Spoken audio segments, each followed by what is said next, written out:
Assalamualaikum warahmatullahi wabarakatuh. Waalaikumsalam warahmatullahi wabarakatuh. Selamat pagi semuanya anak-anakku. Pagi. Pak. Salam sejahtera untuk kita semua. Om Swastiastu, Salam, Nama Budaya, Salam Kebajikan. Gimana kabarnya hari ini anak-anakku semuanya? Baik? Alhamdulillah baik, Pak.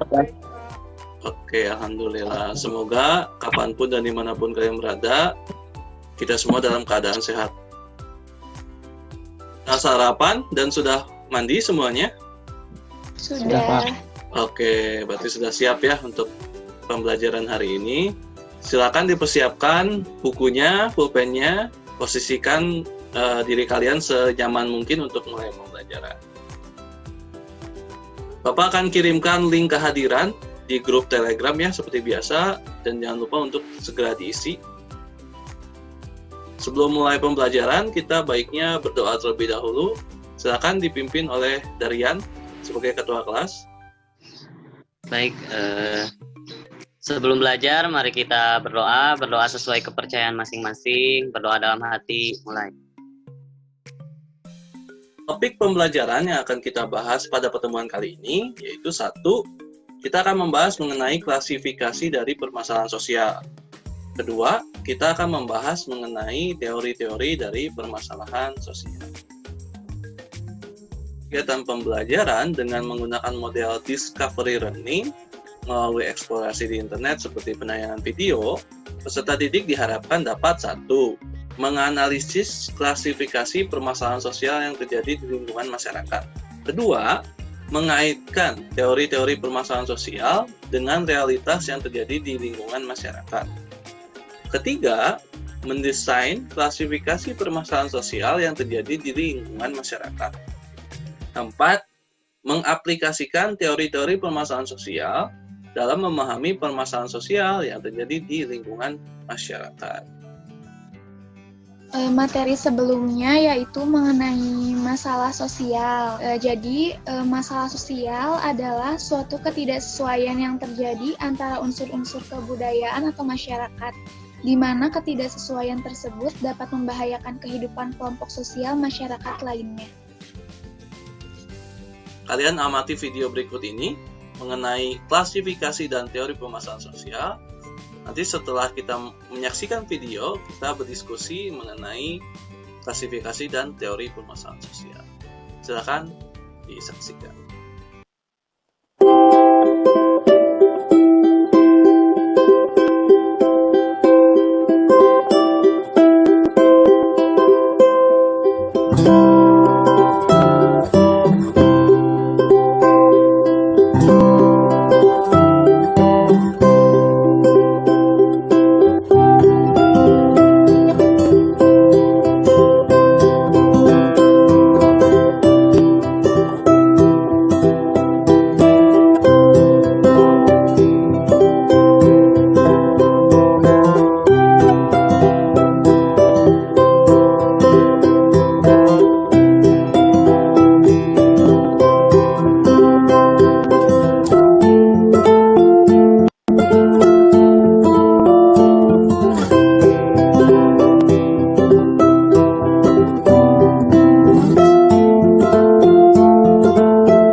Dalam video tersebut adalah masalah sosial dapat diklasifikasikan menjadi 4 faktor. Yang pertama yaitu faktor ekonomi, faktor biologis, faktor psikologis, dan faktor kebudayaan.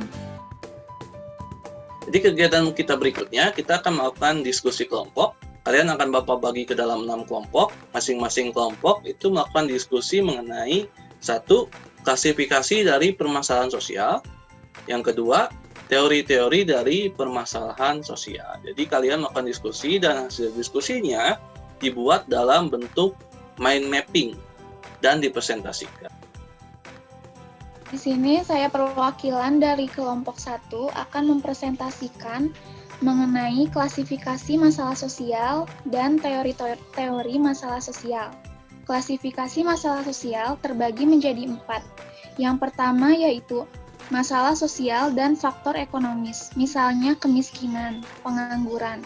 Yang kedua yaitu masalah sosial dan faktor biologis, misalnya penyakit menular. Yang ketiga yaitu masalah sosial dan faktor psikologis, misalnya penyakit saraf, bunuh diri, gila, dan lain-lain.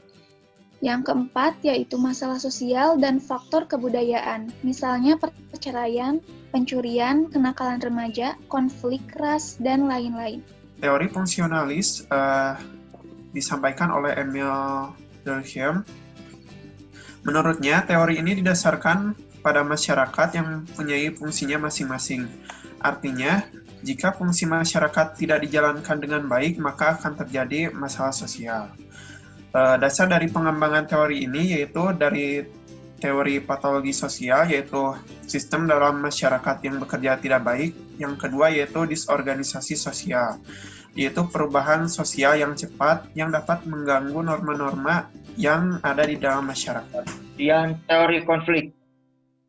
Bentuk-bentuk konflik yang terstruktur antara berbagai individu dan kelompok muncul terutama melalui terbentuknya hubungan-hubungan pribadi dalam produksi. Fokus dari teori konflik ini adalah kontribusi pada konflik sosial. Kemudian pandangan dari teori konflik ini adalah masalah sosial muncul dari eksploitasi kelompok yang kuat terhadap kelompok yang lemah. 3. Teori interaksi simbolis. Teori ini memandang setiap orang bertindak berdasarkan makna simbolik atau arti yang muncul dari sebuah situasi tertentu. Bagaimana cara mengatasi masalah sosial yang bersumber dari psikologi supaya seperti kan bunuh diri. Nah, itu gimana tuh? Kan sering nih, udah banyak kasus kayak anak-anak yang bunuh diri. Terus kemarin juga yang kayak pelajar bunuh diri karena tugas menumpuk. Nah, gimana cara mengatasinya? Anita dari kelompok 3 mau bertanya, sebutkan contoh-contoh disorganisasi dalam masyarakat. Apa contoh dari teori interaksi simbolis dalam kehidupan sehari-hari? Kesimpulannya adalah permasalahan sosial dibagi menjadi 4, yaitu permasalahan ekonomi, biologis, psikologis, dan juga budaya. Ada teori fungsionalis, teori konflik, dan teori interaksi simbolik. Jadi rangkuman pembelajaran kita hari ini, 1. Klasifikasi permasalahan sosial itu ada 4. 1 dari faktor ekonomi, 2 dari faktor biologis, 3 dari faktor psikologi, kejiwaan, 4 dari faktor kebudayaan. Kemudian ada teori-teori mengenai permasalahan sosial yang teori ini berkata bahwa permasalahan sosial muncul karena 3 hal. Kegiatan berikutnya kita akan melakukan evaluasi menggunakan aplikasi Quizzes ya.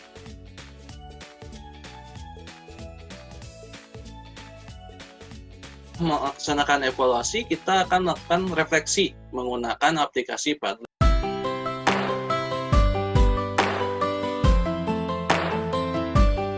Di pertemuan selanjutnya, kita akan membahas mengenai 1. Bentuk-bentuk permasalahan sosial, 2. Penyebab dari permasalahan sosial.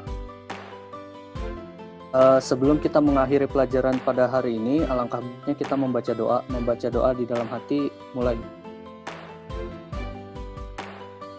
Semoga kita segera bertemu, tetap menjaga protokol kesehatan kapanpun dan dimanapun kalian berada, tetap sehat, tetap semangat dalam pembelajaran, karena pendidikan itu tetaplah yang utama.